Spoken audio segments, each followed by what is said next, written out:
முழுமையா பாத்தீங்கன்னா கண்டிப்பா உங்க கையை கொண்டே நீங்க பயன் பெற முடியும். உங்க கையில இருக்கிற ஆயுள் ரேகையை பார்த்து அதிர்ஷ்ட கிளை இருக்கா, இல்ல ஏதாவது தீவு வெட்டு துண்டு இருக்கா, அந்த வயதுல வியாதி வரதுக்கு வாய்ப்பு இருக்கு, எச்சரிக்கையா இருந்துக்கணும். அந்த வயதை போய் டாக்டரை பார்த்து நம்ம இது பண்ணிட்டோம்னா கரெக்டாயிடும். ஒன்றும் பிரச்சனையே இல்லை. இது ஒன்றும் பெரிய விஷயம் கிடையாது.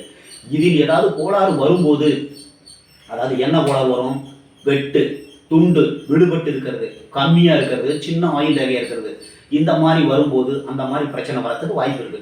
இதுல அதிர்ஷ்ட கிளைகள் மேல எழும்பும் போது எந்த வேட்டு சிலது கொஞ்சம் தான் வரும்.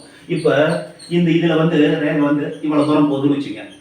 இந்த வயதில் உங்களுக்கு நன்மை எந்த வயதுல இருக்கோ இது நன்மை நடைபெற வாய்ப்பு உண்டு. ஒரு திருமணம், ஒரு வீடு கட்டுறது, ஒரு நிலம் வாங்குறது, ஒரு காது குத்துறது, ஒரு கல்யாணம் பண்றது, லட்சக்கணக்கில் கோடிக்கணக்கில் செலவு பண்ணி கல்யாணம் பண்றாங்கல்ல, இந்த மாதிரி அதிர்ஷ்ட கிளைகள் உற்பத்தி ஆகும்போது தான் நடக்கும். சின்னோண்டு கிளை ஒன்றும் பயன் தராது.